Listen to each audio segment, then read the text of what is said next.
اچھائی کو پرموٹ کرو اور برائی کی حوصلہ شکنی کرو۔ قوت نافذہ رکھنے والوں کی ذمہ داریاں ہیں کہ وہ برائی کو قوت کے ساتھ روکیں۔ علماء کی ذمہ داری ہے کہ وہ زبان سے منع کریں، اور عام لوگوں کی ذمہ داری ہے وہ اپنے عمل اور رویے سے برائی کی نفی کریں اور بروں سے پیچھے ہٹ جائیں۔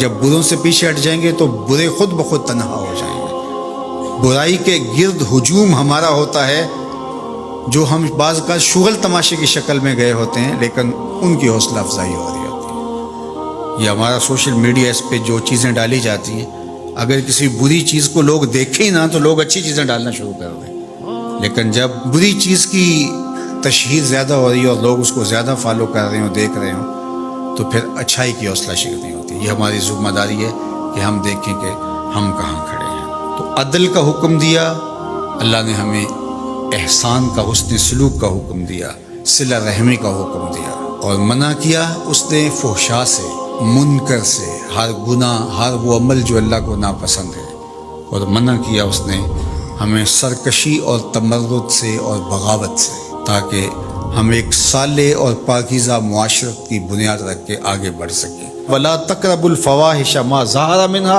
وَمَا بَطَنَ۔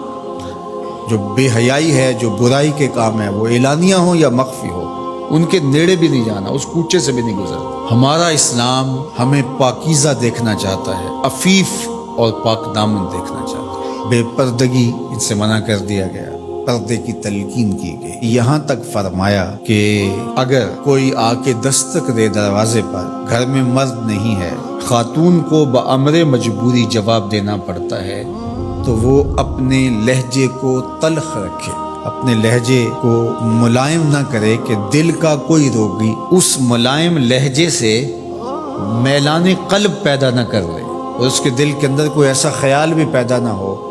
اللہ اکبر! اسلام گھر کی خاتون کو اتنا پاکیزہ دیکھنا چاہتا ہے کہ اس کے بارے میں گمان بھی ذہنوں میں پیدا نہ ہو، اور فرمایا کہ وہ گھر کی چار دیواری میں اتنے زور سے قدم نہ رکھے کہ اس کے پاؤں میں پڑی ہوئی پازیب کی چھنکار باہر گلی سے گزرتے ہوئے غیر مرد کے کانوں تک پہنچے۔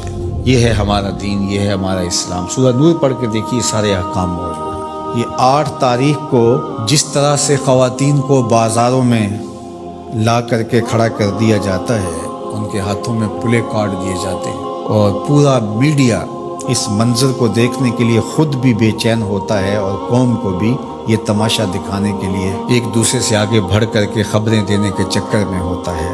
ان کو 8 تاریخ کو اگر حقوق سکھانے ہیں تو سورہ نور پڑھائی جائے، خواتین اسلام کو کہا جائے آج 8 تاریخ خواتین کا دن ہے، تم گھر میں بیٹھ کے سورہ نور کی تلاوت کرو، تمہارے رب نے تمہارے حقوق کو کیسے بیان کیا ہے، تمہیں سمجھ آ جائے گی کہ تم کتنی پاکیزہ شہزادیاں ہو، تمہارا وجود کس قدر اللہ جل شانہ نے پاکیزہ بنایا ہے، اور کوئی گندی نظر کا بوجھ بھی تمہارے اوپر وہ گوارا نہیں کرتا۔